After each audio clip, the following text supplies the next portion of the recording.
ঘটনার পর প্রায় দিনই আমার ননদের সাথে এক ঘরে শুতো, এবং সেই ভিডিও, সেই সিসিটিভি ফুটেজ আমি সোশ্যাল মিডিয়ায় পোস্ট করেছি, আপনারা সেখানে দেখতে পাবেন। আমি সেই কথা আমার শ্বশুর, শাশুড়ি, নন্দাই সবাইকে জানাই যে উনি যখন ওনার স্ত্রীর সাথে এক ঘরে থাকবেনই না, তখন উনি বিয়েটা কেন করলেন। এবং আমি হয়তো উনি শুতে এলেন, তারপর ধরুন আমি ঘুমিয়ে পড়ছি, উনি ঘর থেকে বেরিয়ে রাত্রি 1:35 দিদির ঘরে গেল, উনি দরজা বন্ধ করে বহুবার। এবং প্রতিবাদ আমি বলতে চাই যে তুমি এরকম করো না, আমার একটা বাচ্চা আছে, তাকে তো মানুষ করতে হবে, সে কি দেখবে, সে কি দেখে বড় হবে। এবং সেগুলোর পরিবর্তে আমাকে মার খেতে হয়। তুমি যা দেখছো তুমি মুখ বুঝে সহ্য করো, এরকম অনেক কিছুই হয়, মুখ চোখ বুঝে তোমাকে দেখতে হবে। বেঁচে থাকলে যে আরো কত কি দেখতে হবে তা ঈশ্বরও হয়তো জানে না। মানে আমি তো অবাক হয়ে যাচ্ছি যে কখনো এরকম শুনেছেন যে ভাই বোনের মধ্যে অবৈধ সম্পর্ক, মানে এরকম কি হতে পারে কখনো? আমার কাছে তো মনে হয় যে মায়ের পর যদি সেই স্থানটা কাউকে দেওয়া যায় সেটা তো নিজের দিদি হতে পারে। আহ বলা চলে যে ভাই বোন তো একটা পবিত্র সম্পর্ক, ভাইফোঁটা হয়, রাখি হয়, সেখানে নাকি নিজের দিদির সাথে এক ভাইয়ের নাকি একটা অবৈধ সম্পর্ক, অসামাজিক ব্যাপার স্যাপার নাকি ঘটছে।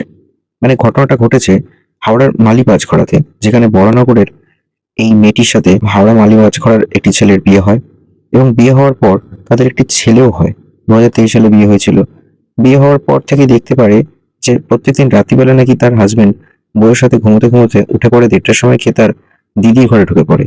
এরপর যখন সেটা প্রতিবাদ করতে শুরু করে তখন বেধড়ক মার, এবং এই ফুটেজগুলো সিসিটিভিতে উঠেছে, যে ছবিগুলো জাস্ট দুদিন আগে ফেসবুকে এই রিয়া হাজরা, মানে বর্তমানে বিয়ের পর তার নাম রিয়া হাজরা, সে ফেসবুকে পোস্ট করেছিল।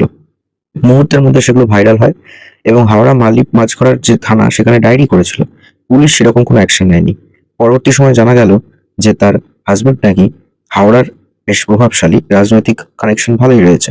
কিন্তু এরকম ঘটনা, ব্যাপারটা আমার কাছে যেন বড়ই অদ্ভুত লাগছে। একদম। এবং 2 বছর ধরে এগুলো আমি সহ্য করে গেছি। আমি হেল্পের জন্য সবার কাছে গেছি।